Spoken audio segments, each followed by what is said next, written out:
जैसा कि आप देख पा रहे होंगे, ये आपके CDP यानी आपके साइकोलॉजी से संबंधित क्वेश्चन 30 रहते हैं, ये उनसे संबंधित है। देखते हैं किस प्रकार के क्वेश्चन पूछे गए हैं।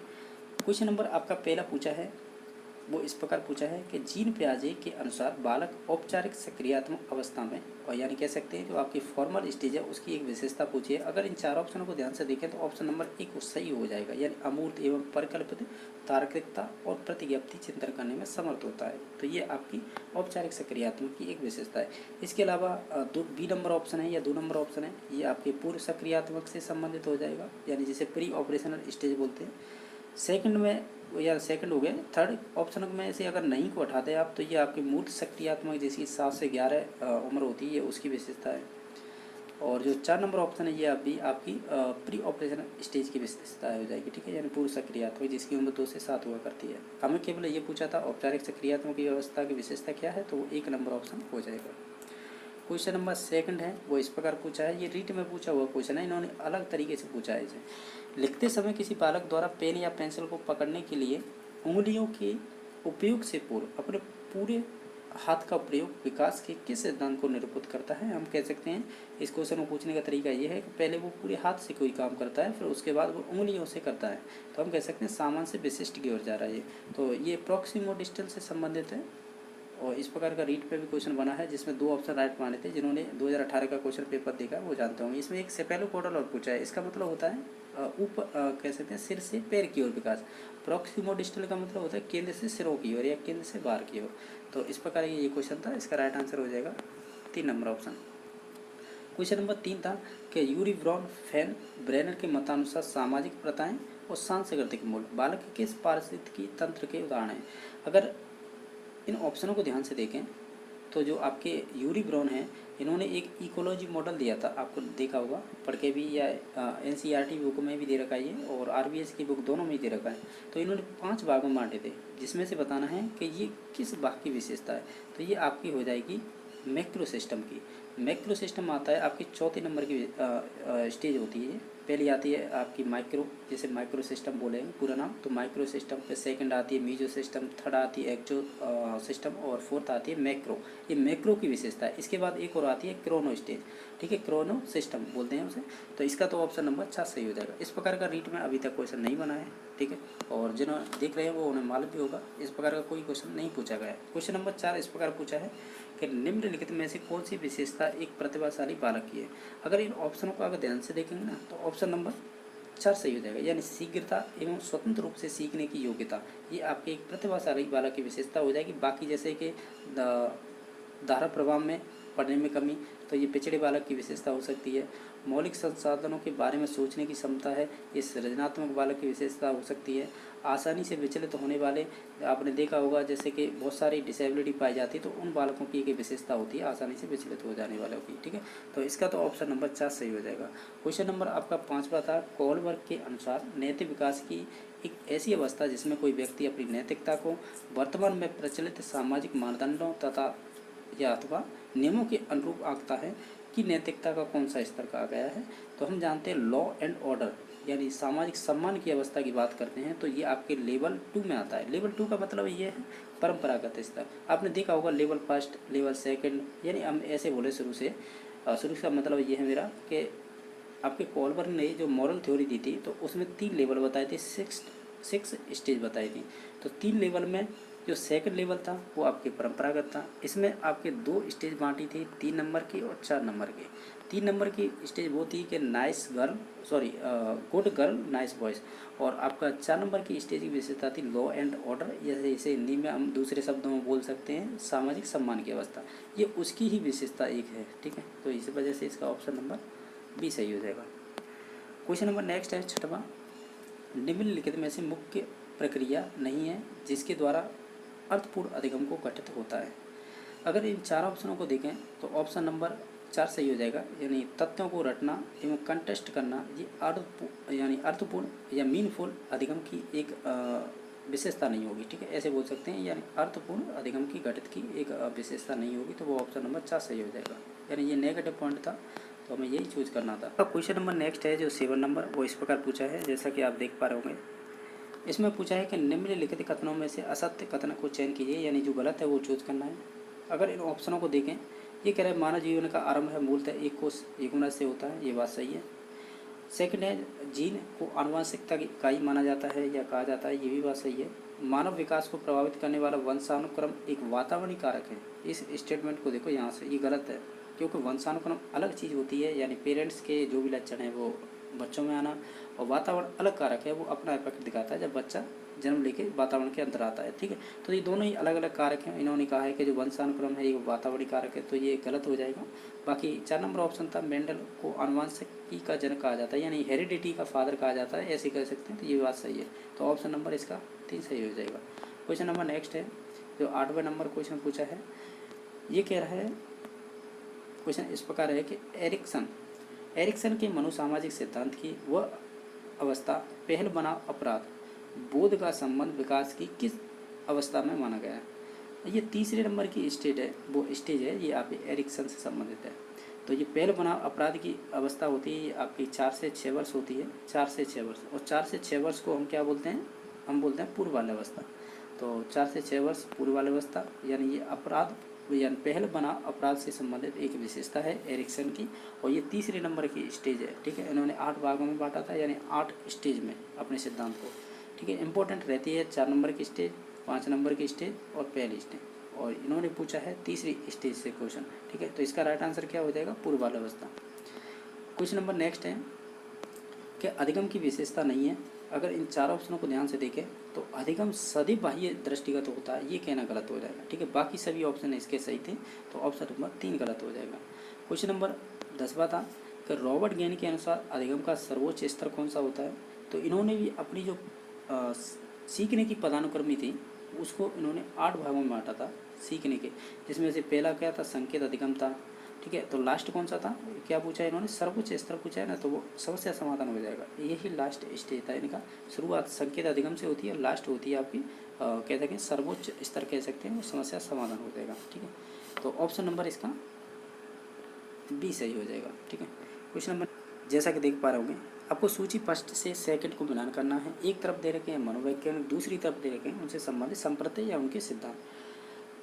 केटल है, केटल को मिलाइए आप, है तरल एवं ठोस, तो ये दे रखा है 2 नंबर पर, यानी फ्लूइड एवं क्रिस्टलाइज्ड बुद्धि, हिंदी में कहते हैं तरल एवं ठोस बुद्धि। और सेकंड है स्पीयरमैन, इन्होंने दी थी सामान्य और एवं विशेष कारक, यानी जनरल फैक्टर स्पेसिफिक फैक्टर, तो जी कारक और एस कारक बोलते हैं। हार्वर्ड गार्डन का था मल्टी इंटेलिजेंस यानी बहुबुद्धि सिद्धांत, और स्टर्नबर्ग का था ट्राइआर्किक थ्योरी, जो बुद्धि से संबंधित सिद्धांत था। तो इस प्रकार मिलान करना है, तो इसका राइट आंसर हो जाएगा बी नंबर ऑप्शन, पहले का दूसरा और दूसरे का पहला और तीसरे का चौथा और चौथे का तीसरा, इस प्रकार मिलान है। जैसा कि आप देख पा रहे हैं, क्वेश्चन नंबर आपका 12वें नंबर का है, वो इस प्रकार पूछा है, कौन सा है जो डिस्प्रैक्सिया के कह सकते हैं लक्षणों में से एक है, यानी डिस्प्रैक्सिया का लक्षण पूछा है आपको। ये 4 ऑप्शन दे रखे हैं, अगर इन सभी ऑप्शनों को ध्यान से देखें तो ऑप्शन नंबर इसका 3 सही हो जाएगा, यानी एक कलम पकड़ने और लिखने में समस्या होती है, तो ये आपके डिस्प्रैक्सिया से संबंधित है। डिस्प्रैक्सिया में सभी लक्षण आ जाते हैं, चाहे डिस्ग्राफिया हो, डिस्कैल्कुलिया हो या डिसलेक्सिया हो, ये सभी विशेषताएं इसके अंतर्गत आ जाती हैं। और ये जो आपका डिस्प्रैक्सिया है, ये विकासात्मक विकार होता है, ये मस्तिष्क से संबंधित होता है। जो हमारी गांव क्रिया होते हैं उन्हें में कंट्रोल नहीं रख पाते, हम खुद से कंट्रोल नहीं रख पाते हैं, तो ये हम जैसे कि कलम पकड़ने में, लिखने में समस्या आती है। ठीक है, तो इस वजह से इसका ऑप्शन नंबर 3 सही है। बाकी वर्तनी समझने में, तो वर्तनी तो हम कह सकते हैं डिसलेक्सिया, और बाकी गणती गणना है ये आपकी कैलकुलिया से, और भाषाई उच्चारण तो अफेसिया बोलते हैं या अफेजिया, तो उससे संबंधित हो जाएगी। बाकी हमें तो केवल ये पूछा था प्रैक्सिया की क्या विशेषता है, डिस्प्रैक्सिया, तो ऑप्शन नंबर 3 सही हो जाएगा। आपका क्वेश्चन नंबर नेक्स्ट है, ये कह रहा है एक 17 वर्ष की महिला समान परिस्थिति में अधिकांश लोगों द्वारा खाए गए भोजन से अधिक और बेहिसाब मात्रा में भोजन करती है या करती रहती है। उसके बाद वह प्राय सप्ताह में 3 या 4 बलात् उल्टी कर देती है। वो महसूस करती है कि इस पर उसका नियंत्रण नहीं है। उसकी शारीरिक जांच के परिणाम सामान्य है और वजन भी सामान्य है। अधिक संभावना है कि वह निम्नलिखित में से ग्रस्त है। किससे, जैसे इसमें ऑप्शन दे रखे हैं, अगर इन ऑप्शनों को ध्यान से देखें तो हम राइट आंसर जाएंगे बुलिमिया नर्वोसा, तो ये इसी से संबंधित है। ठीक है, बुलिमिया नर्वोसा होता है, उसमें यही होता है, ज़्यादा खा लेते हैं पर उल्टी करते हैं, और बाकी सभी चीज़ें सामान्य आती हैं, चेक करवाते हैं। तो और ये आपकी विशेषता होती है बुलिमिया से। और एक है एनोरेक्सिया नर्वसा। इसमें क्या है कि हम मोटापे के डर की वजह से हम भोजन कम करते हैं, ये इसकी एक विशेषता है। ये भी रीट में पूछा हुआ क्वेश्चन है, दोनों ही पूछे हैं, बुलिमिया और नर्वसा। क्वेश्चन नंबर नेक्स्ट है, एक तरफ आपको एक घटनाएं दे रखी हैं सूची फर्स्ट में, और सेकंड में मनोवैज्ञानिक दे रखे हैं, और बताना है कौन किससे संबंधित है। अगर इन ऑप्शनों को ध्यान से देखें, हम जानते हैं कि जो प्रेक्षण है तो ये बांडुरा से संबंधित हो जाएगा, तो ऑप्शन नंबर 3 सही हो जाएगा। आपके संज्ञानात्मक मानचित्रण है, ये आपके स्किनर से संबंधित हो जाएगा। बाकी भिन्न उद्दीपनों का साचार है, ये आपके पावलर जो कुत्ते में प्रयोग किए थे उससे संबंधित। और बाकी अधिगम संज्ञानात्मक विकास की ओर ले जाना, ये आपके वाइगोस्की से संबंधित है। तो हम कहेंगे पहले का तीसरा, तो ये तीनों में ही है। इसके अलावा दूसरे का पहला, ये केवल इसमें है और इसमें है। आगे देखते हैं फिर तीसरे का चौथा केवल ऑप्शन नंबर बी में है, तो option number B correct answer हो जाएगा, क्योंकि बाकी जो लास्ट में बचा है वो डायरेक्ट जो भी बचा है उससे मिल जाएगा। क्वेश्चन नंबर आपका 15वां है कि निम्नलिखित में से कौन सा एक सृजनात्मक चिंतन को प्रोत्साहित करने का सही तरीका नहीं है। अगर इन ऑप्शनों को ध्यान से देखें तो ऑप्शन नंबर 4 सही हो जाएगा। धन का प्रस्ताव रखना ये गलत हो जाएगा, यानी ये एक सृजनात्मक चिंतन को प्रोत्साहित करने के लिए सही नहीं माना। आपका क्वेश्चन नंबर कह सकते हैं 16वां है, जो ऐसा कि आप देख पा रहे होंगे कि निम्न में से किसने उपलब्धि अभिप्रेरणा के संप्रत्य सिद्धांत निर्माण पर अधिकांश कार्य किए थे। अगर ये ऑप्शनों को ध्यान से देखें, ये आपके डेविड मैक्लीलैंड है ना, इन्होंने दिया था ये 1961 में। इनके एक सहयोगी भी हुए हैं एटकिंसन।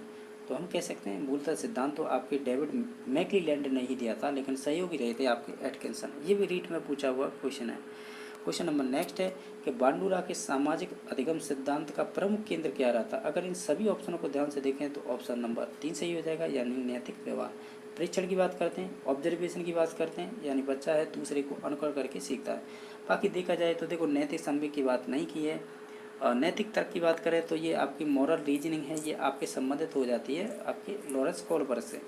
और बाकी नैतिक संवेग तर्क की भी बात नहीं की है, तो ऑप्शन नंबर इसका 3 सही हो जाएगा। क्वेश्चन नंबर 18वां था कि एनसीएफ 2005 की सम स्तुतियों के अनुसार कक्षा 1 व कक्षा 2 के विद्यार्थियों के लिए मूल्यांकन का तरीका होना चाहिए। अगर इन 4 ऑप्शनों को ध्यान से देखें तो हम कहेंगे उनका ऑब्जर्वेशन करके हम कर सकते हैं, तो ऑप्शन नंबर डी सही हो जाएगा। क्वेश्चन नंबर 19वां है कि राष्ट्रीय पाठ्यचर्या की रूपरेखा 2005 के अंतर्गत व्यवसायिक सुधारों में पाठ्यपुस्तक को लेकर क्या टिप्पणी की गई है। तो अगर इन ऑप्शनों को ध्यान से देखें तो हम कहेंगे विभिन्न स्कूलों के मध्य पुस्तकालयों को साझा किया जाना चाहिए। तो इस प्रकार का ये कथन सही हो जाएगा आपके व्यवसायिक सुधारों में पाठ्यपुस्तक को लेकर, ठीक है, तो ऑप्शन नंबर 3 सही हो जाएगा। क्वेश्चन नंबर 20वां है कि क्रियात्मक अनुसंधान की प्रक्रिया का प्रथम चरण क्या होता है। इसके 6 स्टेप होते हैं, जिसमें पहला होता है हम कह सकते हैं समस्या की पहचान करेंगे, तो ऑप्शन नंबर 3 सही हो जाएगा। क्वेश्चन नंबर आपका 21वां है, शिक्षा का अधिकार अधिनियम 2009 में एक शैक्षणिक वर्ष में उच्च प्राथमिक स्तर पर कितने न्यूनतम शैक्षणिक घंटों का उल्लेख किया गया है। अगर बात करें लेवल 2, यानी लेवल 2 का मतलब 6 to 8 की बात करेंगे तो 1000 घंटे शिक्षण घंटे हो जाएंगे, ऐसे बोल सकते हैं 1000 शिक्षण घंटे हो जाएंगे। और इसके अलावा लेवल फर्स्ट की बात करें 1 से 5 वाले, तब होता 800 शिक्षण घंटे, तो इसका तो ऑप्शन नंबर बी सही हो जाएगा। क्वेश्चन नंबर 22वां है कि विद्यार्थी के विकसित कौशल तथा ज्ञान का परीक्षण कहलाता है। अगर इन ऑप्शनों को ध्यान से देखें तो ऑप्शन नंबर बी सही हो जाएगा, यानी उपलब्धि परीक्षण है वो आपके विकसित कौशल और ज्ञान का परीक्षण कर सकता है, तो ऑप्शन नंबर बी सही हो जाएगा। क्वेश्चन नंबर 23वां है कि शिक्षा में सुधार के लिए विभिन्न आयोगों की सिफारिश में आंतरिक जांचों की संख्या बढ़ाने की सिफारिश की गई है, क्योंकि आंतरिक जांच है। अगर इन 4 ऑप्शनों को ध्यान से देखें तो हम कहेंगे ये सभी बच्चों का मूल्यांकन करती है, तो ऑप्शन नंबर 3 सही हो जाएगा। आपका क्वेश्चन नंबर 24वां है वो इस प्रकार पूछा है कि फ्रायड के मनोविश्लेषणवाद के संदर्भ में असत्य कथन कौन सा है। इसमें से जो गलत है वो चूज करना है। अगर इन सभी ऑप्शनों को ध्यान से देखें तो ऑप्शन नंबर 3 सही हो जाएगा। फ्रायड द्वारा प्रयुक्त रक्षा युक्तियाँ दुश्चिंता द्वारा उत्पन्न असुविधाजनक भावों से इदम के बर्ताव करने का ये तरीका है। तो ये कहना डायरेक्टली कि ये इदम से होते हैं सभी भाव, यानी जो एंजाइटी होती है आपके अंदर, तो ये कहना गलत हो जाएगा, तो ऑप्शन नंबर 3 सही हो जाएगा और बाकी ऑप्शन सही थे। क्वेश्चन नंबर आपका नेक्स्ट है कि असुमिलित को छाटिए। ये आपको एक तरफ दे रखे हैं मनोवैज्ञानिक और दूसरी तरफ इनका एक वर्गीकरण दे रखा है, तो इसमें से गलत है वो चूज करना है। क्वेश्चन नंबर यानी ऑप्शन नंबर फर्स्ट है कि शेल्डन है, उन्होंने शारीरिक संरचना को कह सकते हैं शारीरिक संरचना के आधार पर व्यक्तित्व का वर्गीकरण किया था।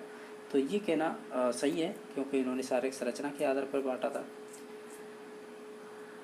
इन्होंने कितने प्रकार के बांटे थे? 3, जो जिनके नाम थे हुआ करते थे एक्टोडर्म, मीजोडर्म और आपके एंडोडर्म। आपका सेकंड है स्पेंसर, इन्होंने सामाजिक गुणों के आधार पर बांटे थे, इन्होंने 6 प्रकार बताए थे, ये भी बात सही है। तीसरा है हिप्पोक्रेटस, ये मनोवैज्ञानिक गुणों के आधार पर नहीं बांटे थे, तो ये तो आपके युंग ने बांटे थे। जो मनोवैज्ञानिक गुणों के आधार पर युंग ने बांटे थे, आपको मालूम होगा अंतर्मुखी, बहिर्मुखी और एक उभयमुखी। मुख्यतः तो 2 ही प्रकार थे, लेकिन मध्य में एक और रख के इन्होंने 3 प्रकार बता दिए थे। तो ये आपके हिप्पोक्रेटस ने नहीं बांटे थे। हिप्पोक्रेटस ने तो ब्लड जो आपके बॉडी फ्लूइड होता है ना, उसके आधार पर बांटे थे। तो ऑप्शन नंबर इसका 3 सही हो जाएगा। बाकी कैनन है, इन्होंने अंतःस्रावी ग्रंथि के आधार पर वर्गीकरण किया था, ये बात सही है। क्वेश्चन नंबर आपका 26 है कि विषय आत्मबोध परीक्षण में एक व्यक्ति पर कुल कितने कारणों को प्रयोग में लाते थे? आप जानते होंगे इसमें 20 कार्ड थे, वो प्रयोग में लाए जाते थे। 19 + 1 यानी 19 कार्ड आपको दिए जाते थे, उनमें 1 कार्ड खाली दिया जाता था जो कहानी लिखने के लिए। तो इसका राइट आंसर हो जाएगा बी नंबर ऑप्शन, यानी 20 हो जाएगा इसका करेक्ट आंसर।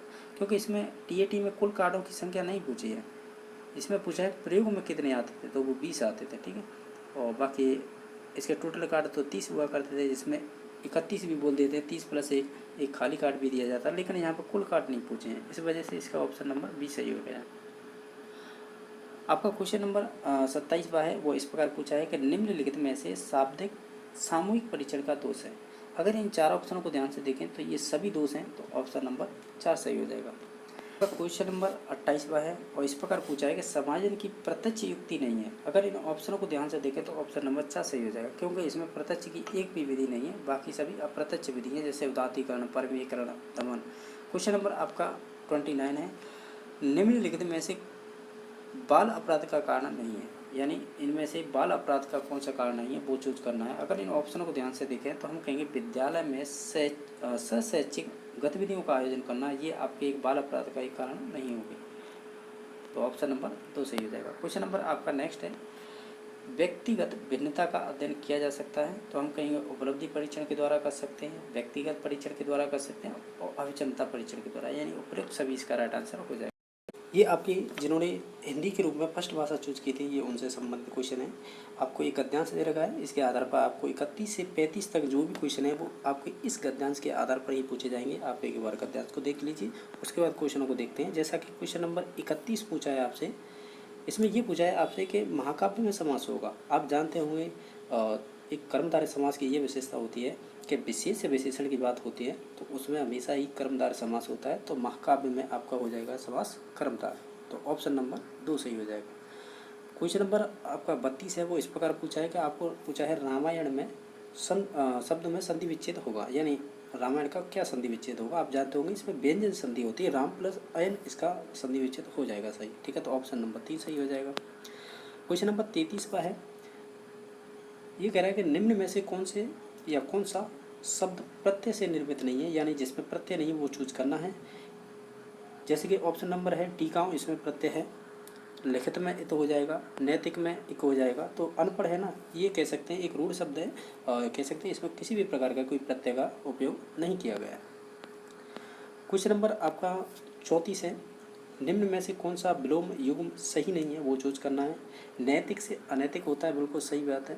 देहाती और ग्रामीण ये दोनों ही एक तरह से सिमिलर वर्ड है, तो ऑप्शन नंबर हमारा 2 सही हो जाएगा। हमें यही बताना था विलोम युग्म सही नहीं है, तो ऑप्शन नंबर 2 सही है। उसके अलावा जैसे संतुष्ट का असंतुष्ट होता है, बिल्कुल सही है ये विलोम, ठीक है, तो गलत था वो चूज करना था, तो ऑप्शन नंबर 2 सही होगा। आपका क्वेश्चन नंबर है 35वां, इस प्रकार पूछा है कि जातिवाचक संज्ञा नहीं है। अगर इन 4 ऑप्शनों को ध्यान से देखें तो महाभारत है वो एक आपकी जातिवाचक संज्ञा नहीं होगी, जैसे ग्रामीण है, देहाती है और ग्रंथ, ये सभी आपके जातिवाचक संज्ञा के उदाहरण हो जाएंगे। नेक्स्ट क्वेश्चन है, आपको एक और गद्यांश दे रखा है 36 से लेके आपको 39 तक, इस गद्यांश के आधार पर ही क्वेश्चन पूछे जाएंगे। एक बार गद्यांश देख लीजिए, उसके बाद देखते हैं डायरेक्ट क्वेश्चन, ठीक है। क्वेश्चन नंबर 36 आपसे इस पर पूछा है, ये कह रहे हैं निम्न में से कौन सा शब्द है जिसका वचन तथा या अथवा लिंग किसी भी परिस्थिति में नहीं बदलता है। अगर ये 4 ऑप्शन दे रखे हैं, अगर देखें इन सभी ऑप्शनों को ध्यान से तो न तो उसका वचन न लिंग चेंज हो, तो वो आपका हो जाएगा रोशनी। क्योंकि फल से फलो हो जाएगा बहुवचन, वृक्ष से वृक्षो हो जाएगा, ऋतु से ऋतु हो जाएगा। तो इस प्रकार रोशनी है, इसका कोई न तो वचन चेंज होगा और ना ही लिंग। ठीक है, तो ऑप्शन नंबर 2 सही हो जाएगा।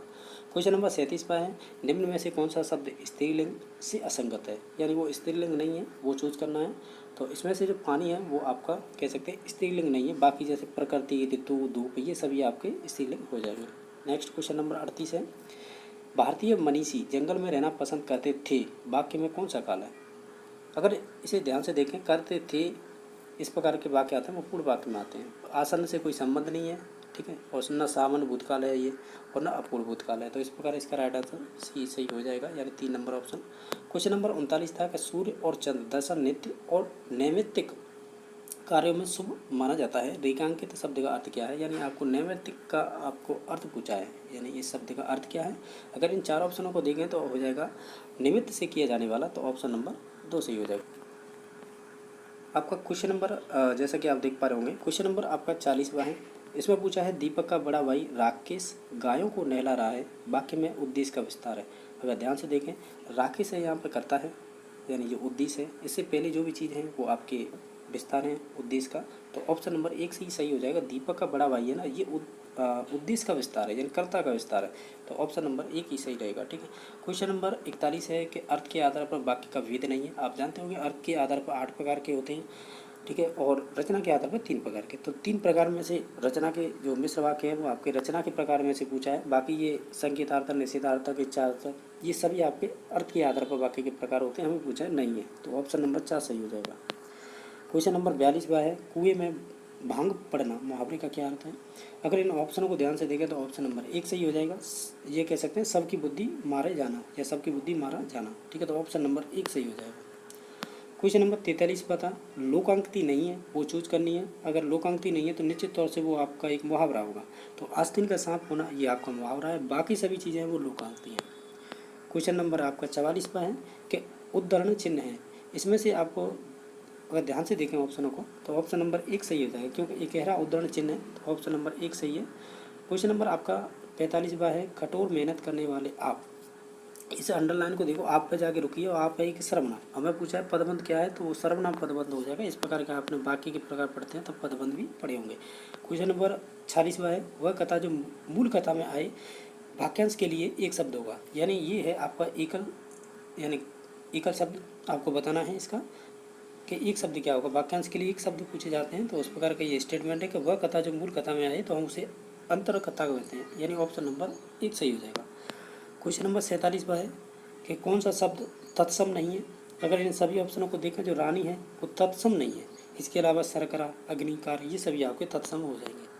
क्वेश्चन नंबर आपका 48 है, कक्षा 1 में लिखना फिल इन द ब्लैंक से प्रारंभ होता है। तो हम कहेंगे चित्र बनाने से आप कह सकते हैं लिखना प्रारंभ होता है। तो ऑप्शन नंबर 4 सही हो जाएगा। क्वेश्चन नंबर आपका 49 है, फिल इन द ब्लैंक्स प्रणाली कच्चा कच्चा शिक्षण की जगह स्वाध्याय पर बल देता है, ये किससे संबंधित है। तो ये आपकी डोल्टन पद्धति थी, उससे संबंधित है। तो ऑप्शन नंबर 1 सही हो जाएगा। क्वेश्चन नंबर 50 है, गद्य से जड़ में शब्दार्थ स्पष्ट करने की विधि कौन सी है। अगर इन सभी ऑप्शनों को ध्यान से देखें तो ऑप्शन नंबर 1 हो जाएगा, उद्बोधन विधि। जैसा कि क्वेश्चन नंबर आपका 51 है या 51 नंबर के असत्य कूट को पहचानिए। अगर इन सभी ऑप्शनों को ध्यान से देखें तो अधिगम के लिए आंकलन एक सारांशात्मक आंकलन होता है, ये कहना गलत है। बाकी सभी स्टेटमेंट सही थे अपने आप में, तो ऑप्शन नंबर इसका 3 गलत हो जाएगा, मैं असत्य चूज करना था। क्वेश्चन नंबर आपका 52वां है कि पाठ्य पुस्तक का आंतरिक गुण क्या होता है। अगर इन सभी ऑप्शनों को ध्यान से देखें तो भाषा एक है वो आंतरिक गुण मानी जाती है, तो ऑप्शन नंबर 4 सही हो जाएगा। क्वेश्चन नंबर 53वां है, वो इस प्रकार पूछा है कि प्रक्षेपी प्रकार की शिक्षण सामग्री है। तो मायादीप है वो आपकी एक प्रक्षेपी कह सकते हैं सामग्री है। बाकी रेडियो सुनने से संबंधित हैं, तो ये श्रव्य हो जाएगा। बुलेटिन बोर्ड दृश्य हो जाएगा। भाषा प्रयोगशाला आपकी श्रव्य दृश्य दोनों में आ जाती है, तो ऑप्शन नंबर इसका 3 सही हो जाएगा। क्वेश्चन नंबर आपका 54वां है कि व्याकरण अनुवाद विधि को अन्य किस नाम से जाना जाता है। तो हम कहेंगे उसे भंडारकर विधि कहते हैं। ये संस्कृत हिंदी में दोनों में ही चलती है, आपने देखा होगा। नेक्स्ट क्वेश्चन नंबर है 55वां के मौखिक अभिव्यक्ति दक्षता में सहायक है। अगर मौखिक अभिव्यक्ति की बात करें और उसमें दक्षता की बात करें तो इसमें सहायक होगा, तो वो आपका वाद विवाद होगा। तो ऑप्शन नंबर बी सही हो जाएगा। क्वेश्चन नंबर आपका 56वां है, वो इस प्रकार पूछा है कि बोलना मनुष्य को पूर्णता तक पहुँचाता है, लेकिन लिखना आदमी को परम शुद्ध बनाता है। लेखन कौशल के संबंध में यह कथन किससे संबंधित है? तो ये आपके व्याकरण से संबंधित है। ऑप्शन नंबर 4 सही हो जाएगा। क्वेश्चन नंबर आपका है 57वां। ये पूछ रहा है भाषा शिक्षण का सिद्धांत है। अगर इन सभी ऑप्शनों को ध्यान देखें, जैसे क्रियाशीलता का सिद्धांत, रुचि का और स्वाभाविकता, ये सभी सिद्धांत भाषा शिक्षण से ही संबंधित होते हैं। तो ऑप्शन नंबर 4 सही हो जाएगा। क्वेश्चन नंबर आपका 58 है कि एकांतर प्रत्युत्ता प्रश्नों को अन्य किस नाम से जाना जाता है? अगर इन्हें ध्यान से देखें तो हम सत्य असत्य वाले क्वेश्चन बोल सकते हैं। तो ऑप्शन नंबर 3 सही। आपका क्वेश्चन नंबर 59 है कि निदानात्मक परीक्षण से तात्पर्य है। अगर इन 4 ऑप्शनों को ध्यान से देखें तो ऑप्शन नंबर 1 हो जाएगा। छात्र की अधिगम कठिनाइयों के कारणों का पता लगाना ही आपका निदानात्मक परीक्षण होता है। क्वेश्चन नंबर नेक्स्ट है, सतत एवं व्यापक मूल्यांकन के शैक्षिक पक्ष से संबंधित नहीं है, वो चूज करना है। तो इसमें से होगा विश्लेषण क्षमता है, वो आपके शैक्षिक पक्ष से संबंधित नहीं होगी। तो इस प्रकार इसका option number B right answer हो जाएगा। अपने लेवल 1 में मैथ के 30 क्वेश्चन आए, उनको सॉल्व करेंगे। पहला क्वेश्चन है कि अंक 0, 1, 2, 7, 9 का प्रयोग से बनने वाली 5 अंकों की सबसे बड़ी व सबसे छोटी संख्या का अंतर ज्ञात कीजिए। सबसे पहले आपको सबसे बड़ी देखनी है, तो सबसे बड़ी कौन सी हो जाएगी? 9, 7, 2, 1, 0 माइनस। सबसे छोटी देखनी है, सबसे पहले 0 को नहीं रखेंगे, नहीं तो 5 की जगह पे 4 अंकों की रह जाएगी। सबसे पहले 1 को, उसके बाद 2, 0, फिर उसके बाद 2, फिर 7 और 9। जब इसको आप घटाएंगे तो ये आपको प्राप्त होगा 8, 6, 9, 3, 1, यानी ऑप्शन नंबर बी है वो अपना आंसर हो जाएगा। सबसे छोटी और सबसे बड़ी और सबसे छोटी के बीच में अंतर। अगला क्वेश्चन, 3 की घात 1 से 42 को 5 से भाग देने पर शेष पर क्या प्राप्त होगा? तो याद रखिएगा, ऐसे क्वेश्चनों में हमेशा जो घात होती है उसमें सबसे पहले हम 4 का भाग देते हैं।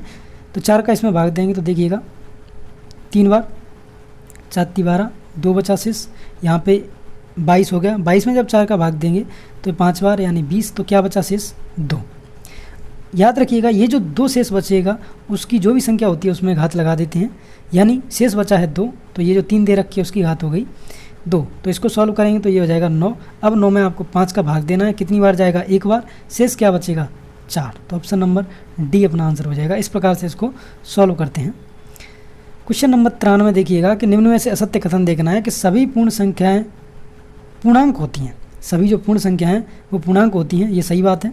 अनावर्ती दशमलव अशांत दशमलव संख्याएँ अपरमेय संख्या होती हैं, ये भी बात सही है। 0 एक अपरमेय संख्या, ये बात गलत है। 0 कभी भी एक अपरमेय संख्या नहीं होती है, तो यही अपना आंसर हो जाएगा।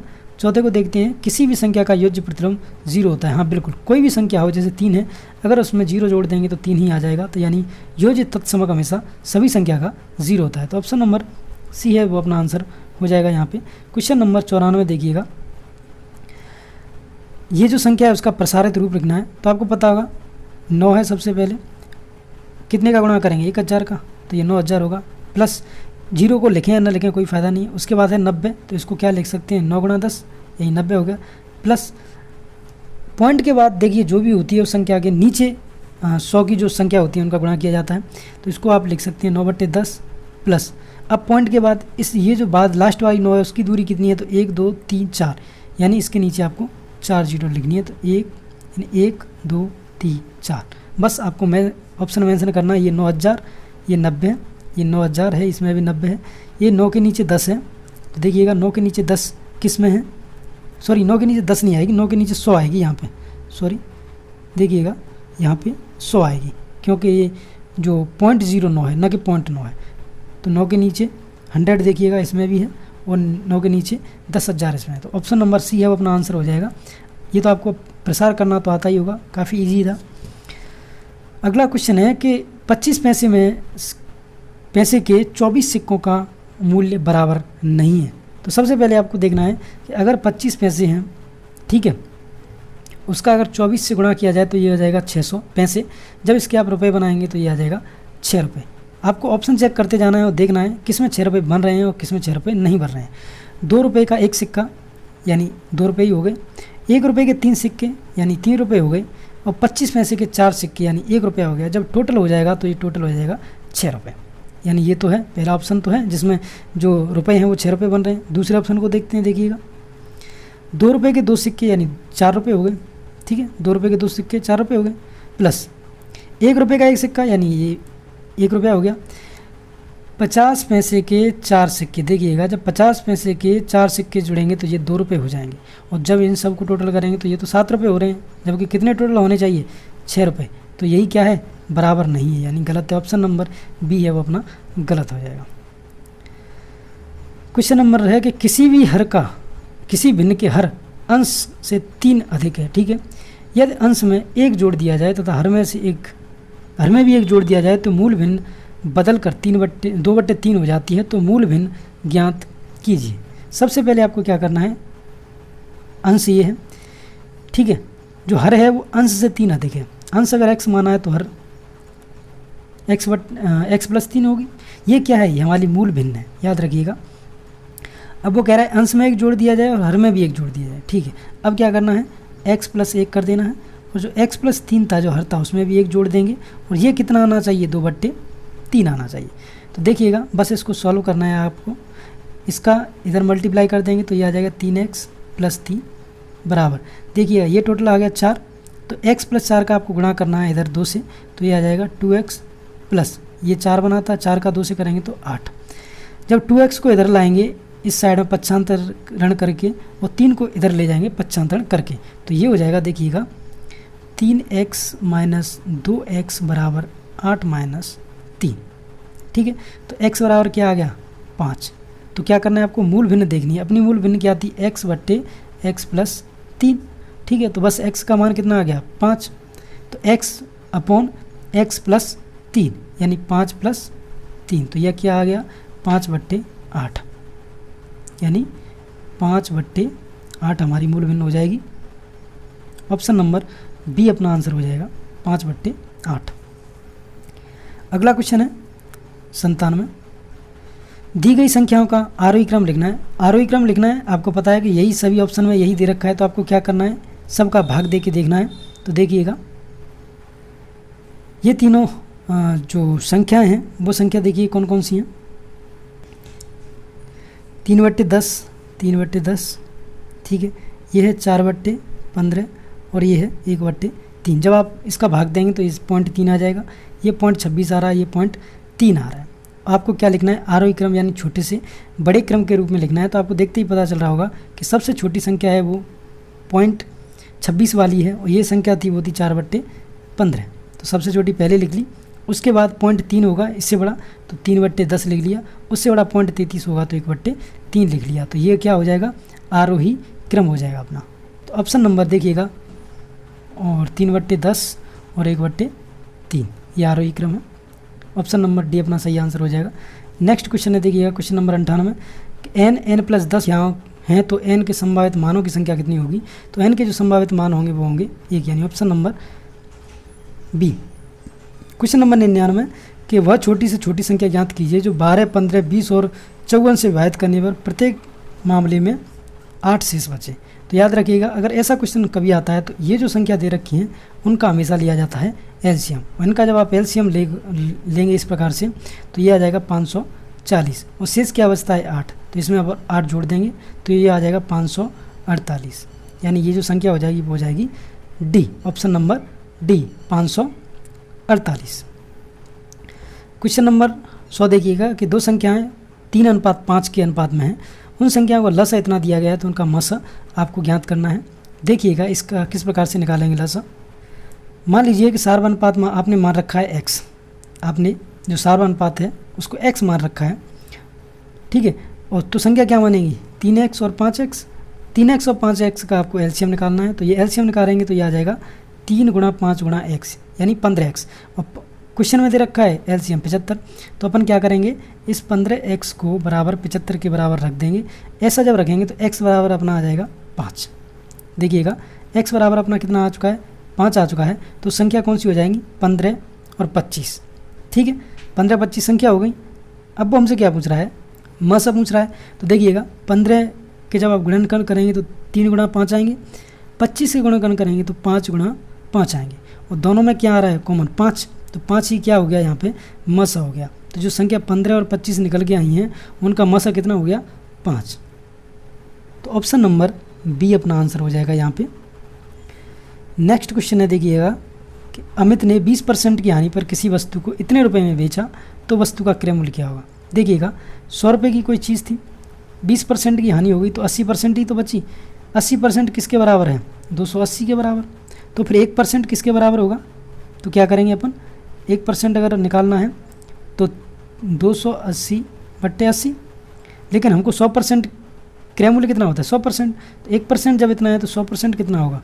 तो क्या करेंगे, 280/80 गुणा 100।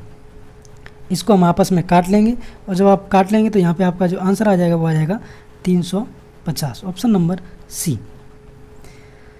नेक्स्ट क्वेश्चन है कि 30 वस्तुओं का क्रय मूल्य 25 वस्तुओं के विक्रय मूल्य के बराबर है, तो लाभ और हानि आपको बतानी है।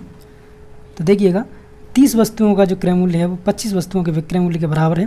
तो एस पी के नीचे लिख दिया सी पी, ठीक है, यानी सी पी को इसके नीचे ले गए और 25 को इसके नीचे ले आएंगे तो ये हो जाएगा 30/25, यानी एस पी के सामने 30 है और सी पी के सामने 25 है। इसका मतलब हो रहा है कि लाभ हो रहा है क्योंकि सी पी कम है और एस पी ज़्यादा है। दोनों का अंतर कितना है?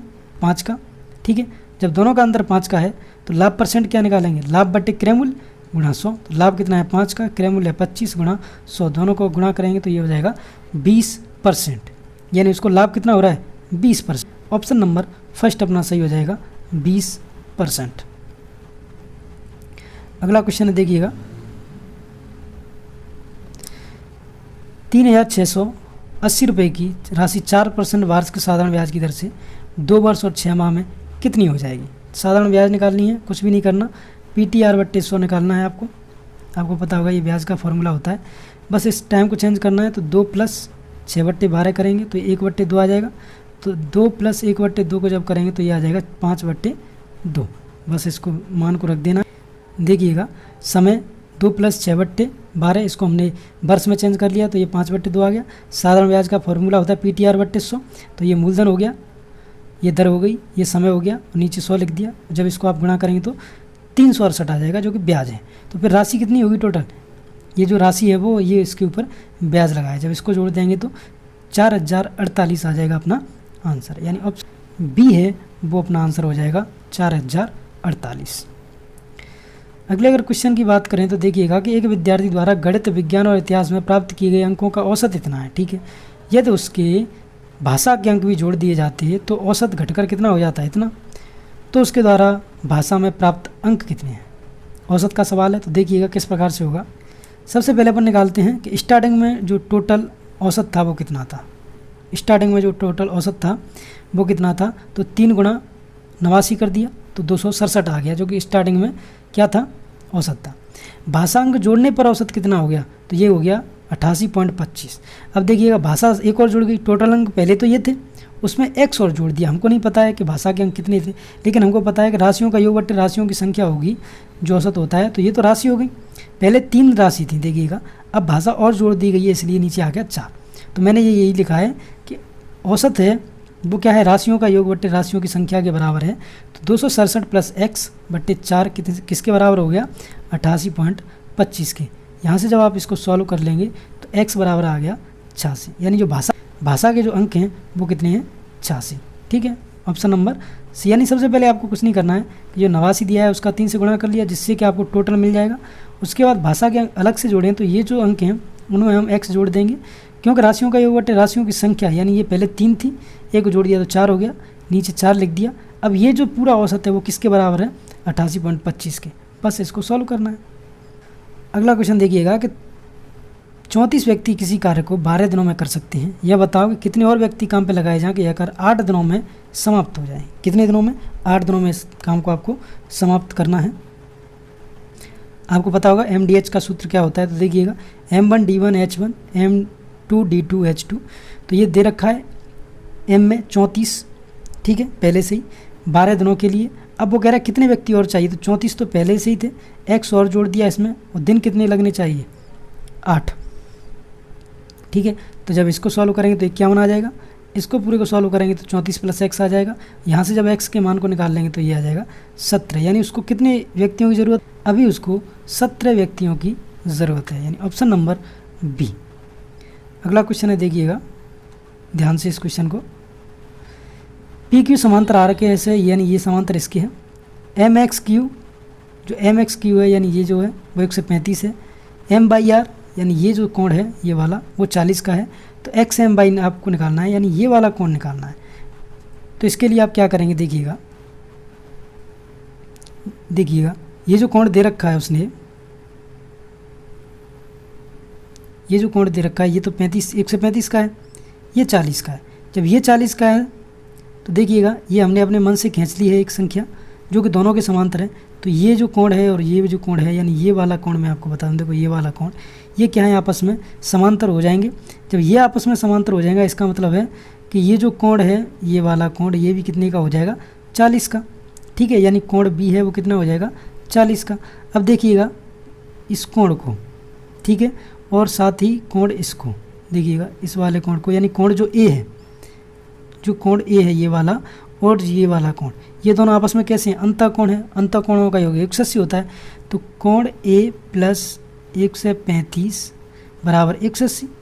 आपको पता होगा अंतःकोणों का योग 180 होता है। तो ए बराबर कितना आ जाएगा, यहाँ पे आपको ये देखना है। देखिएगा मैंने यहाँ पर लिख रखा है कि कोण बी है वो 40 है, एकांतर से प्राप्त हो गया।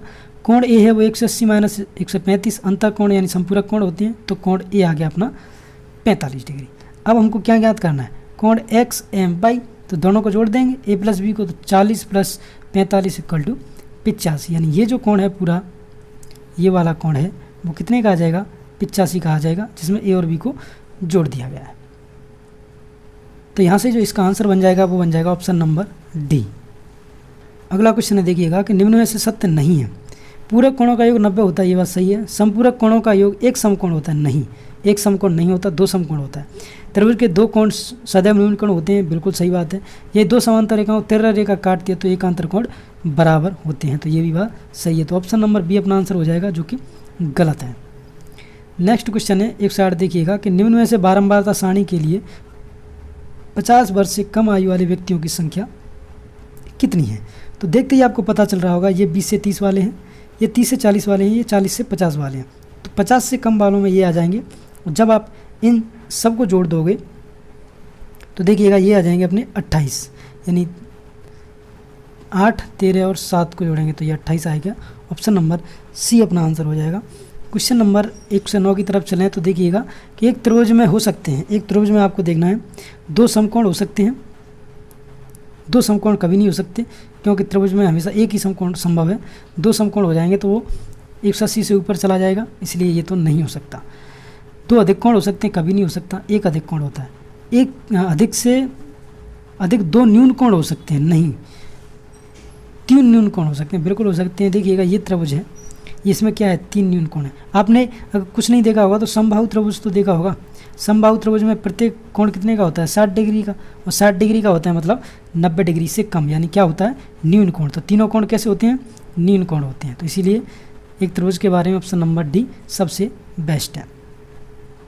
अब देखिएगा ये क्वेश्चन अच्छा था, x का मान ज्ञात करना है। देखिएगा इसका मान ज्ञात करना है। हमको पता है कि अगर इसका मान ज्ञात करना है तो सबसे पहले हमें इसका मान ज्ञात होना चाहिए। और इसका मान ज्ञात कैसे हो सकता है, ये तो हमारे को 60 दे रखा है।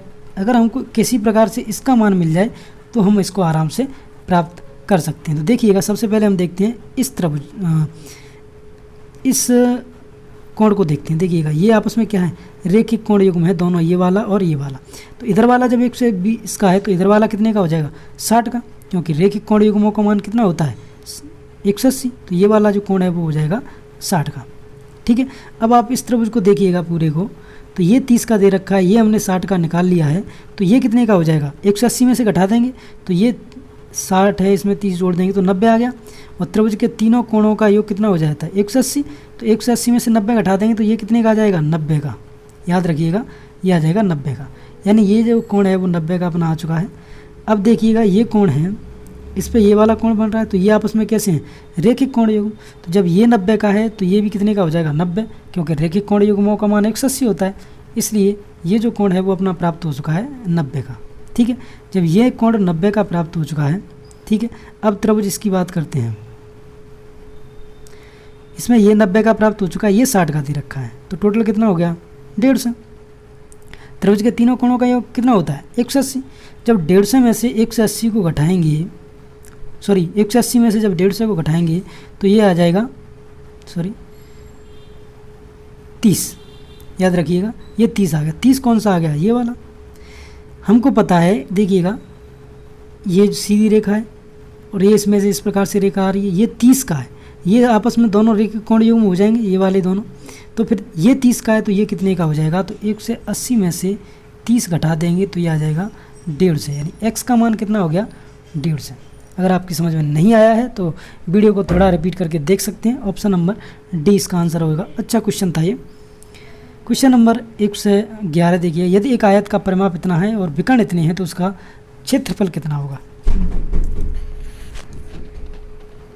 अच्छा क्वेश्चन है, देखिएगा इस क्वेश्चन को अपन समझेंगे किस तरीके से। तो क्वेश्चन का सबसे पहले चित्र बनाते हैं, जिसमें देखिएगा जो आयत है वो इस प्रकार से है, इसमें ए बी सी डी है, इसका विकर्ण 13 दे रखा है, ये हमने x माना है, इस भुजा को 22 माना है। त्रिभुज दे रखा है कि जो परिमाप है वो 34 है, तो मैंने परिमाप का क्षेत्रफल परिमाप का सूत्र लिख लिया है, 2 गुणा लंबाई प्लस चौड़ाई इक्वल टू 34। तो यहाँ से x प्लस y एक हमारी इक्वेशन बन गई है जो कि है 17। पाइथागोरस प्रमेय से अगर अपन देखें तो देखिएगा, पाइथागोरस प्रमेय से इस त्रिभुज में अगर हम पाइथागोरस प्रमेय लगाएं तो x² y² बराबर 13 का जब स्क्वायर करेंगे तो 169 आ जाएगा। ये ऑप्शन, ये जो इक्वेशन है वो इक्वेशन दूसरी होगी। पहली इक्वेशन ये है, दूसरी इक्वेशन ये है। अब अपन को क्या करना है, जो पहली इक्वेशन है देखिएगा उसका क्या कर दिया है मैंने, वर्क कर दिया है। तो दोनों तरफ जब वर्क करेंगे तो ये आ जाएगा खुल के इसको। अब देखिएगा ये जो इक्वेशन 2 है उसमें से मान को उठा के हम इसमें रखेंगे। तो x² और y² की जगह पे मैंने 169 रख दिया, ठीक है। और 2xy का 2xy, और यहाँ पे ये जो है वो 289 है, उसको 289 रख दिया। यहाँ से 2xy को इधर रखा है और इसको मैंने इधर पहुँचा दिया है। तो 169 इसमें से 289 में से घटाएंगे तो 120 आ जाएगा। और 120 में जब अपन 2 का भाग देंगे तो ये क्या बचेगा 60। आपको पता है कि जो आयत का क्षेत्रफल होता है वो होता है लंबाई गुणा चौड़ाई। तो लंबाई गुणा चौड़ाई होने की वजह से ये 60 हो गया, ठीक है, जो कि क्या है आयत का क्षेत्रफल है। और वही हमसे पता करना था हमें कि आयत का क्षेत्रफल कितना होता है, तो डायरेक्ट अपना क्षेत्रफल निकल के आ गया है। देखिएगा मैंने दोबारा से समझा देता हूँ। ये आयत बनाया है सबसे पहले, जिसमें ये विकर्ण उसने दे रखा है 13, ये मैंने अपने खुद मानी है, x y दोनों बजाएँ। परिमाप उसने दे रखा है 34, तो मैंने परिमाप का फॉर्मूला लिख के और इस इक्वेशन को बना लिया है। पाइथागोरस प्रमेय मैंने लगा दिए त्रिभुज BCD में। इससे क्या है, पाइथागोरस प्रमेय लगाने से x² y² और 169 आ गया बराबर। फिर समीकरण फर्स्ट का वर्क कर दिया है मैंने, समीकरण फर्स्ट ये वाला था, तो ये इस प्रकार से आ गया है। इसमें हमने क्या है, समीकरण 2 से मान उठा के, जो कि x² y² बराबर 169 है, उसको उठा के समीकरण में रख दिया है। तो यहाँ से हमारे 2xy का मान आ गया 120। तो xy का कितना हो गया 60। xy क्या है, लंबाई गुणा चौड़ाई, तो वो लंबाई गुणा चौड़ाई कितनी है 60। तो इसलिए ऑप्शन नंबर जो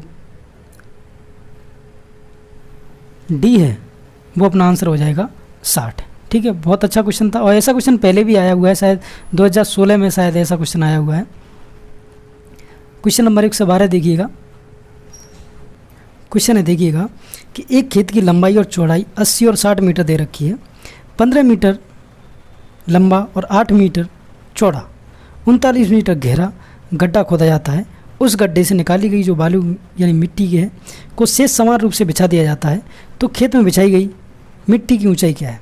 देखिएगा, मान लीजिए कोई इस प्रकार से कोई चबूतरा है, इसके बीच में कोई ये चबूतरा खोदा गया है, ठीक है। इसकी जो मिट्टी निकली है उसको मैंने यहाँ पे बिछा के डाल दिया है। अब वो कह रहा है कि ये जो ऊंचाई है, इसकी जो ऊंचाई है वो कितनी है। तो उसको निकालने के लिए अपन क्या करेंगे, सबसे पहले इस छोटे वाले जो घनाभ बनेगा उसका अपन आयतन निकालेंगे, इस बड़े वाले का आयतन निकालेंगे। तो अपन क्या करेंगे, सबसे पहले इस छोटे वाले का जो भी मिट्टी निकलेगी उसका आयतन है उसको अपन किसके बराबर करेंगे, इस बड़े में से इस छोटे वाले के आयतन को जब आप घटा देंगे तो ये वाला आयतन बच जाएगा, ठीक है। उसी से अपनी ऊंचाई आ जाएगी। तो देखिएगा, सबसे पहले हम निकालते हैं आयतन किसका, जो खोदा गया है उसका। तो ये देखिएगा, लंबाई चौड़ाई ऊंचाई सब अलग है, तो इसका मतलब घनाभ बन रहा है, और घनाभ का आयतन होता है लंबाई गुणा चौड़ाई गुणा ऊंचाई। तो 15 गुणा 8 गुणा 39, ठीक है। ये किसके बराबर होगा, ये बराबर होगा ये जो छोटा सा कुआं खोदा गया है अब देखिए इसका आयतन निकालेंगे और इस बड़े वाले का आयतन निकालेंगे। अगर इस बड़े वाले में से इस छोटे वाले का निकाल देंगे तो ये यही तो भाग बचेगा जिस पे हमने मिट्टी डाली है। तो अपन क्या करेंगे, इस बड़े वाले को निकालते हैं। तो बड़े वाले की माप दे रखी है लंबाई और चौड़ाई। तो 80 गुणा 60 गुणा ऊंचाई का हमको पता नहीं है तो h मान लिया, माइनस इसकी लंबाई चौड़ाई क्या दे रखी, 15 गुणा 8। ऊंचाई क्या दे रखी है इसकी, ये तो देखिए 8 हो गया। ऊंचाई इसकी हमको भी नहीं पता है तो इसकी भी h मान लेंगे। यानी 15 गुणा 8 गुणा 39 का मान किसके बराबर है, 80 गुणा 60 गुणा h माइनस 15 गुणा 8 गुणा h। यहाँ से अपन को h का मान निकालना है जो कि निकल के 1 आ जाएगा। तो ऑप्शन नंबर फर्स्ट इसका आंसर हो जाएगा। काफ़ी अच्छा क्वेश्चन है ये। अगला क्वेश्चन, दीक्षांत ने 12 किग्रा सब्जी खरीदी जिसमें से 4 किग्रा और 150 ग्राम टमाटर और 5 किग्रा और 750 ग्राम प्याज और शेष आलू है। तो आलू का वजन कितना है, आपको देखना है कि आलू का वजन कितना है। तो देखिएगा शेष कितना है आलू का वजन, जो आलू बचा है वो शेष में बचा है तो आलू का ही वजन निकाल लेते हैं। आलू जो शेष है उसका कितना है, टोटल 12 था, उसमें से 4.15 और 5.175 को घटा देंगे तो ये आ जाएगा 2.1 kg। ये कितना है, शेष है जो कि आलू है। तो शेष कितना बचा, 2.1 kg। ऑप्शन नंबर अपना फर्स्ट है वो आंसर हो जाएगा 2.1 kg। नेक्स्ट क्वेश्चन है 114। देखिएगा 114 क्या कह रहा है कि गणित की प्रकृति के विषय में संबंधित, यानी सही नहीं है, आपको देखना है। तो गणित तार्किक है, बिल्कुल है। गणित अवशिष्ट होता है तो ये गलत है, गणित अवशिष्ट नहीं होता। गणित में सामान्य क्षेत्र व्यापक होता है, सामान्यीकरण का क्षेत्र, तो बिल्कुल सही है। गणित अमूर्त होता है तो यही बात सही है। तो लेकिन ऑप्शन बी है वो गलत हो जाएगा। अगला क्वेश्चन, गणित में प्रश्न हल करने का कौशल नहीं है। गणित में प्रश्न हल करने का कौशल नहीं है तो कंठस्थ करना बिल्कुल भी गणित में हल करने का कौशल नहीं है, जबकि विवेचन करना, प्रतिरूप देखना और चर का प्रयोग करना है। अगला क्वेश्चन है कि 1/5 और 1/4 से छोटा है, समझाने के लिए कौन सी शिक्षण विधि पद्धति का प्रयोग करेंगे। संख्या चार्ट का नहीं करेंगे, डायनेस ब्लॉक का नहीं करेंगे, अवेकस का नहीं करेंगे, कागज़ की पट्टियों का प्रयोग करेंगे। यानी ऑप्शन नंबर डी अपना आंसर हो जाएगा। क्वेश्चन नंबर 117 देखिएगा कि 36 और 4 का हल करते समय विद्यार्थी ने निम्न प्रकार से आंसर दिया। देखिएगा इस प्रकार से आंसर दिया है उसने, 4 का 6 से गुणा करके 24 लिख दिया है और फिर 4 का 3 से गुणा करके उसने 12 लिख दिया है।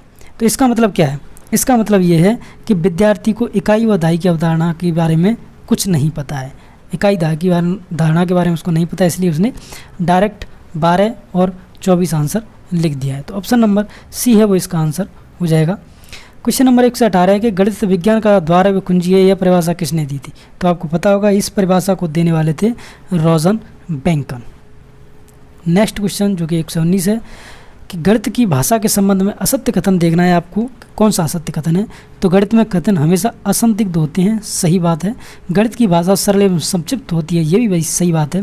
गणित की भाषा अलंकारिक होती है, नहीं, अलंकारिक नहीं होती है। गणित की भाषा अंतर्राष्ट्रीय या फिर सार्वभौमिक होती है, तो ये भी बात सही है। तो ऑप्शन अगला क्वेश्चन है कि गणित में नैदानिक परीक्षण का उद्देश्य नहीं है। आपको देखना है कौन सा है जो नैदानिक परीक्षण का उद्देश्य नहीं होता। तो गणित की अवधारणा को समझने में आने वाली कठिनाई को दूर करना बिल्कुल है। बच्चों की समझ में अंतर ज्ञात करना, ये भी है। प्रगति रिपोर्ट ज्ञात करना, ये बिल्कुल गलत है, ये नहीं होता। नैदानिक परीक्षण में प्रगति रिपोर्ट कभी भी तैयार नहीं की जा सकती। चौथा है बच्चों का उपचारात्मक शिक्षण, यानी ऑप्शन नंबर डी भी सही है। तो ये सभी सही हैं, लेकिन ऑप्शन नंबर सी है वो गलत है, प्रगति रिपोर्ट तैयार करना। जैसा कि आप देख पा रहे होंगे ये आपके ईवीएस से संबंधित क्वेश्चन है, पर्यावरण अध्ययन से। और देख लेते हैं इसमें किस प्रकार के क्वेश्चन पूछे गए हैं। क्वेश्चन नंबर आपका 121 है और वो इस प्रकार पूछा है, आपको राष्ट्रगीत के बारे में ये कथन दिए गए हैं, इनमें से सही है वो चूज करने हैं। तो पहला नंबर ऑप्शन है ना, वंदे मातरम भारत का राष्ट्रगीत है, ये बिल्कुल सही है। और 3 नंबर ये संस्कृत और बांग्ला मिश्रित भाषा में लिखा गया है, और यानी ऑप्शन नंबर 3 सही हो जाएगा। बाकी सभी जो ऑप्शन थे वो गलत थे। क्वेश्चन नंबर नेक्स्ट है 122, विटामिन डी का रासायनिक नाम क्या है। तो आप जानते होंगे इसका नाम हो जाएगा कैल्शियम फेरॉल। तो ऑप्शन नंबर 2 सही हो जाएगा। आपको बताना है ये यातायात का संगीत है वो किससे संबंधित है। आप जानते होंगे ये आपका संकेत है चौराहे से संबंधित है, तो ऑप्शन नंबर 1 सही हो जाएगा। क्वेश्चन नंबर आपका 124 था, इसमें से कौन सा कथन गलत है वो चूज करना है। इन सभी ऑप्शनों को ध्यान से देखें तो ऑप्शन नंबर 1 सही हो जाएगा। एकल परिवार में केवल एक पीढ़ी होती है, ये कहना गलत है, तो ऑप्शन नंबर 1 सही हो जाएगा। क्वेश्चन नंबर आपका 125 था कि राकेश शर्मा ने किस अंतरिक्ष यान में प्रथम अंतरिक्ष सैर की थी। तो ये आपके सोई TT-11, यानी ऑप्शन नंबर डी सही हो जाएगा। क्वेश्चन नंबर नेक्स्ट है 126 नंबर के WHO ने किसी शहर के लिए सुरक्षित शोर स्तर कितना रखा है या कितना तय किया है। तो हम कहेंगे ये आपका किया है 45 डेसिबल, तो ऑप्शन नंबर 3 सही है। क्वेश्चन नंबर 127 है, वो इस प्रकार पूछा है कि रेडियो का आविष्कार किसने किया था, तो ये आपके मार्कोनी ने किया था, तो ऑप्शन नंबर 1 सही हो जाएगा। क्वेश्चन नंबर आपका 128 था कि कौन सी भेड़ की नस्ल नहीं है। अगर इन सभी ऑप्शनों को ध्यान से देखें तो ऑप्शन नंबर इसका डी सही हो जाएगा, यानी जमुनापरी है वो आपकी एक भेड़ की नस्ल नहीं है, तो ऑप्शन नंबर डी सही है। क्वेश्चन नंबर नेक्स्ट है कि राजस्थान में हवेलियों और झरोखों की नगरी किसे कहते हैं, तो वो आप हवेलियों का शहर किसे कहते हैं हम, जैसलमेर को, तो ऑप्शन नंबर सी सही हो जाएगा। क्वेश्चन नंबर नेक्स्ट है, ये पूछ रहा है कि निम्नलिखित में से सुमेलित है, यानी जो सही है वो बताना है। तो आप जानते होंगे विश्व जल दिवस है वो आपको 22 मार्च को मनाया जाता है, बाकी सभी गलत थे। क्वेश्चन नंबर नेक्स्ट है, किस ग्रहों के चारों ओर छल्ला पाए जाते हैं, तो छल्ला मतलब ये आपके शनि से बात संबंधित है, क्योंकि उनमें ही वलय पाई जाती है चारों तरफ, तो ऑप्शन नंबर 3 सही हो जाएगा। क्वेश्चन नंबर नेक्स्ट है, कौन सा असत्य कथन है वो चूज करना है। क्वेश्चन नंबर 132 है, इसका राइट आंसर हो जाएगा सबसे कम उम्र में एवरेस्ट फतेह करने वाली भारतीय महिला संगीता बहल, तो ये गलत है, बाकी सभी ऑप्शन तीनों सही थे। क्वेश्चन नंबर नेक्स्ट है कि कौन सा दुर्ग रानी पद्मिनी के जौहर का साक्षी रहा है, तो वो आपके चित्तौड़गढ़ रहा है, तो ऑप्शन नंबर 4 सही हो जाएगा। क्वेश्चन नंबर नेक्स्ट है 134, किसी तत्व की कमी के कारण मानव शरीर में एनीमिया रोग हो जाता है, तो वो आपके आयरन की कमी से हो जाता है, तो ऑप्शन नंबर 2 सही हो जाएगा। क्वेश्चन नंबर नेक्स्ट है कि राष्ट्रीय मरुद्यान किन जिलों में स्थित है, तो वो आपके जैसलमेर और बाड़मेर, तो ऑप्शन नंबर 3 सही हो जाएगा। ये आपको सुमेलित नहीं है वो चूज करना है। तो जो मकड़ी है ना, ये आपके छत्ता ये संबंधित नहीं है, क्योंकि छत्ता तो आपके मधुमक्खियों से संबंधित होता है, बाकी सभी सेम मिलाते हैं। क्वेश्चन नंबर 137 है कि माही बांध किस जिले में स्थित है, तो सिंपल है, और ये माही बांध है आपके किससे संबंधित है, ये हो जाएगा आपके बांसवाड़ा से, तो ऑप्शन नंबर इसका 1 सही हो जाएगा। क्वेश्चन नंबर नेक्स्ट है, यहाँ पे पूछा है कि राजस्थान के किस लोक देवता ने लाचा गुजरी के गांव को बचाने के लिए अपने प्राणों की आहुति दी थी, तो वो आपके तेजा जी थे, ऑप्शन नंबर 4 सही हो जाएगा। क्वेश्चन नंबर आपका नेक्स्ट है कि मरुस्थल में पाई जाने वाली अनुपजाऊ दलदली व लवड़ी भूमि को हम क्या कहते हैं, उसे रन कहते हैं, तो ऑप्शन नंबर इसका बी सही हो जाएगा। ठीक है। क्वेश्चन नंबर नेक्स्ट है, घोड़ावन को किस वर्ष राजस्थान का राजपक्षी घोषित किया गया था, तो ये आपके 1981 में किया गया। ठीक है, तो ऑप्शन नंबर इसका 3 सही हो जाएगा। क्वेश्चन नंबर नेक्स्ट है, ये पूछा है कि मानव मुख में चीरने पाड़ने वाले दांतों को क्या कहते हैं, तो पहले तो होते हैं इंसाइजर, दूसरे होते हैं केनाइन, तो वो रदनक बोलते हैं इन्हें, तो यही होते हैं आपके चीरने फाड़ने वाले। नेक्स्ट है, ये पूछा है 142 नंबर का बाबा भरतरी मेला किस जिले में लगता है, तो ये आपके अलवर जिले में लगता है, तो ऑप्शन नंबर 4 सही हो जाएगा। क्वेश्चन नंबर है कि तम्बाकू सेवन को नशे का प्रमुख कारण क्या होता है, तो इसमें निकोटिन एल्कोलॉइड पाया जाता है, तो उसकी वजह से, तो ऑप्शन नंबर 2 सही हो जाएगा। आपका क्वेश्चन नंबर 144 था कि उत्तरी पूर्वी भारत में स्थानांतरित कृषि को किस नाम से जाना, यानी जो स्थानांतरित कृषि हो उसे किस नाम से जाना जाता है, तो हम उसे बोलते हैं क्या बोलेंगे इसमें, झूमी कृषि बोलते हैं ना, तो ऑप्शन नंबर 1 सही हो जाएगा। क्वेश्चन नंबर नेक्स्ट है कि मानव शरीर की सबसे बड़ी पाचक ग्रंथि कौन सी है, तो वो आपकी लीवर हो जाएगी, यानी यकृत, ऑप्शन नंबर कौन सा हो जाएगा इसका, बी सही हो जाएगा। क्वेश्चन नंबर नेक्स्ट है, प्रश्न पत्र निर्माण में ब्लूप्रिंट का आवश्यक तत्व तो नहीं है, यानी जो उसकी आवश्यकता नहीं होती तो वो क्या चीज़ है, तो वो अंक तालिका है, तो अंक तालिका है, इसकी आवश्यकता नहीं होती, बाकी सभी चीज़ों की आवश्यकता होती है। क्वेश्चन नंबर नेक्स्ट है, पर्यावरण शिक्षा में प्रायोगिक कार्य की विशेषता नहीं है वो चूज करनी है। अगर इन सभी ऑप्शनों को ध्यान से देखें तो हम कहेंगे ये बी नंबर ऑप्शन है, इसे ध्यान से देखें, ये स्मृति आधारित शिक्षण पर बल देता है, तो इस प्रकार का ये कहना गलत हो जाएगा, तो ऑप्शन नंबर बी सही हो जाएगा। क्वेश्चन नंबर 148 है, इसमें पूछा है कि कौन सा पर्यावरण अध्ययन में सीखने का रचनात्मक आकलन का साधन नहीं है। अगर इन सभी ऑप्शनों को ध्यान से देखें तो ऑप्शन नंबर इसका 4 सही हो जाएगा, यानी जो वार्षिक उपलब्धि का परीक्षण है ये आपके रचनात्मक आकलन का एक साधन नहीं माना जाएगा। क्वेश्चन नंबर आपका 149 है, सीखने के कौन से सिद्धांत का पर्यावरण अध्ययन में अनुसरण होता है, तो अगर इन सभी ऑप्शनों को ध्यान से देखें तो हम ज्ञात से अज्ञात की ओर जाते हैं, तो ये कह सकते हैं शिक्षण सूत्र का उपयोग होगा यहाँ पे, या कह सकते हैं जो सीखने के कौन से सिद्धांत से संबंधित है, तो ज्ञात से अज्ञात की ओर। ठीक है, तो ऑप्शन नंबर डी सही हो जाएगा। क्वेश्चन नंबर आपका 150 है, पर्यावरण का अजैविक घटक क्या है, अगर इन सभी को देखें तो वो जल है, वो आपका एक अजैविक घटक है। ठीक है,